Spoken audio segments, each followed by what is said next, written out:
পৰজনম শুভ লগন যদিহে আমাৰ হয় দেখা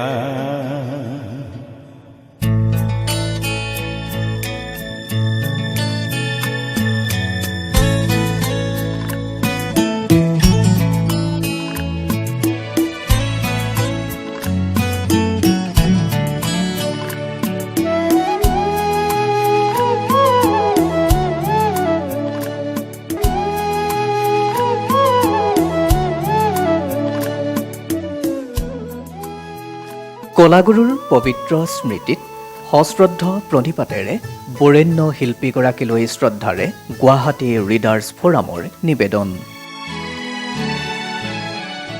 একেধাৰে সংগীতজ্ঞ, নাট্যকাৰ, অভিনেতা, গায়ক, চিত্ৰকৰ, নৃত্যবিদ, ৰাজনীতিজ্ঞ, খেলুৱৈ, সাহিত্যিক, সুবক্তা আদি অলেখ আভৰণেৰে আবৃত্ত কলাগুৰু বিষ্ণুপ্ৰসাদ ৰাভাৰ জন্ম হৈছিল 1909 চনৰ 31 জানুৱাৰী তাৰিখে।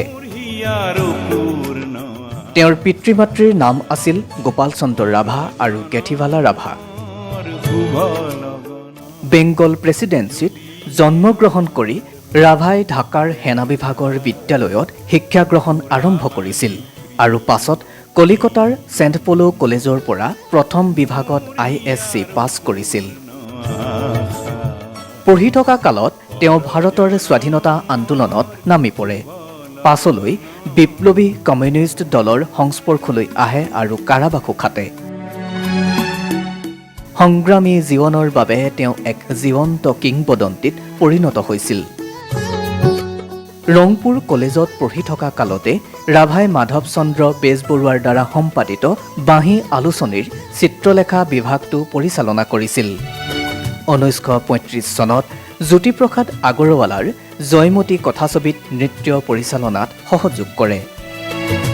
জ্যোতিপ্ৰসাদৰ লগ লাগি 1935 পৰা 1937 চনত ৰাভাই জয়মতী আৰু সুনীত কুঁৱৰী নাটকৰ বাণীবদ্ধ ৰূপ প্ৰস্তুত কৰিছিল। বিষ্ণুপ্ৰসাদ ৰাভাই 1937 চনৰ 24 নৱেম্বৰত যোৰহাটৰ সুগায়িকা প্ৰিয়লতা দত্তৰ লগত বিবাহ পাশত আবদ্ধ হয় যদিও মাত্ৰ 28 দিন সংসাৰ পতাৰ পিছতে 1937 চনৰ 22 ডিচেম্বৰত প্ৰিয়লতা দত্তৰ মৃত্যু হয়। 1950 চনত বিষ্ণুপ্ৰসাদ ৰাভাই নলবাৰীৰ বেলচৰৰ নবীন চন্দ্ৰ মেধিৰ কন্যা কনকলতা মেধিক বিবাহ কৰায়।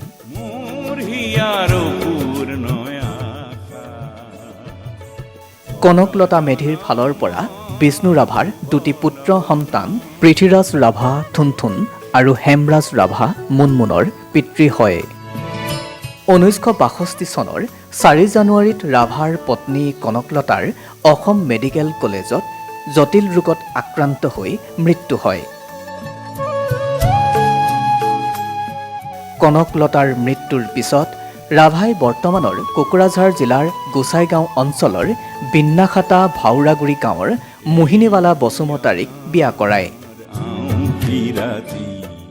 ইয়াৰ পিছতে 1928 চনত কলিকতাত পঢ়ি থকা কালত ৰাছিয়াৰ বিখ্যাত বেলে নৰ্তকী আনা পাভলোৰ নৃত্য দেখি অনুপ্ৰাণিত হৈছিল বিষ্ণুপ্ৰসাদ ৰাভা।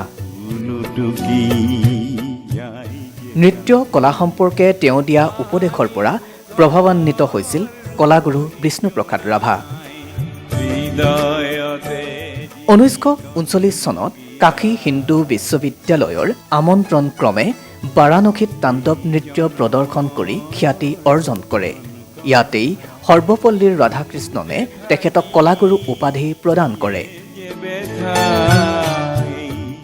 তেজপুৰৰ বান ৰংগমঞ্চত নিয়মীয়াকৈ অভিনয় কৰা ৰাভাই পাছলৈ যাত্ৰা পাৰ্টিৰ লগত নাটকত অভিনয় কৰাৰ উপৰিও কেইবাখনো অসমীয়া ছবিত অভিনয় কৰিছিল। তেখেতৰ অভিনীত বোলছবি এৰাবাটৰ সুৰ, প্ৰতিধ্বনি আৰু চিৰাজ।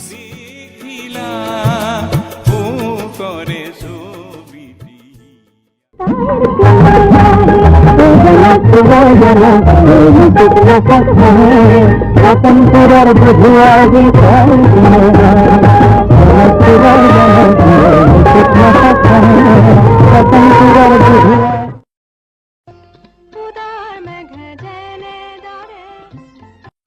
আদান প্ৰদানৰ তালিকা কৰা হওক। মৈত্ৰী অংগীকাৰ মতে আমাৰ ৰাজ্যৰ পৰা খাচী ৰাজ্যলৈ পঠিওৱা হ'ব ভৈয়ামৰ খেতিৰ বিশেষজ্ঞৰ দল এটি আৰু সপোনৰ ফুল বাচিব পৰা অসমীয়া তাঁতী 6 গৰাকী। সাংস্কৃতিক বিনিময়ৰ বাবে গায়ন বায়নৰ এটি সম্প্ৰদায়। কাঠত ফুল কাটিব পৰা 12 দল এটি। এই বহুমূলীয়া উপঢৌকনৰ বিনিময়ত আমাৰ খাচী আৰু জয়ন্তী ৰাজ্যৰ ফালৰ পৰা নম্ৰতাৰ প্ৰতীক স্বৰূপে পঠিওৱা হ'ব। মন্ত্ৰীদেৱ, আপুনিয়ে কওক। আমি আমাৰ ৰাজ্য পোৱাৰ পিছতে জ্যোতিপ্ৰসাদৰ আমন্ত্ৰণত অসমীয়া কথাছবি জয়মতী নিৰ্মাণত তেখেতে জ্যোতিপ্ৰসাদ আগৰৱালাক নৃত্য পৰিচালনাৰ লগতে আন কেইবাটাও বিষয়ত সহায় কৰিছিল। জ্যোতিপ্ৰসাদ আগৰৱালাৰ কাৰেঙৰ লিগিৰি নাট পৰিচালনা কৰোঁতেও কলাগুৰু বিষ্ণুপ্ৰসাদ ৰাভাই সংগীত পৰিচালনাৰ দায়িত্ব লৈছিল আৰু সুদৰ্শন চৰিত্ৰত অভিনয়ো কৰিছিল। ফণী শৰ্মাৰ সৈতেও যুটীয়াভাৱে পৰিচালনা কৰিছিল। তেতিয়ালৈ আটাইতকৈ সফল বোলছবি চিৰাজ। মোক কৈছিল যে গান গাব লাগে। গান গাব পাৰোঁ না মই। বুঢ়ীটা শুনি এখন লাজতে একে চৰমতে মৰি যায়।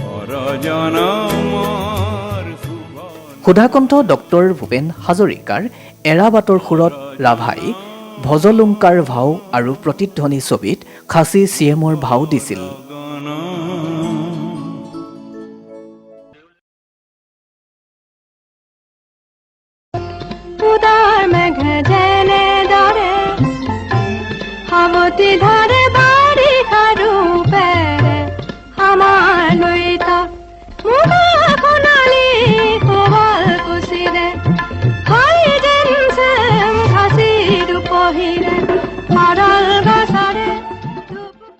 ঊনৈছশ 45 চনৰ শেষৰ ফালে কলাগুৰু বিষ্ণুপ্ৰসাদ ৰাভা ভাৰতৰ বিপ্লৱী কমিউনিষ্ট দলৰ সংস্পৰ্শলৈ আহে।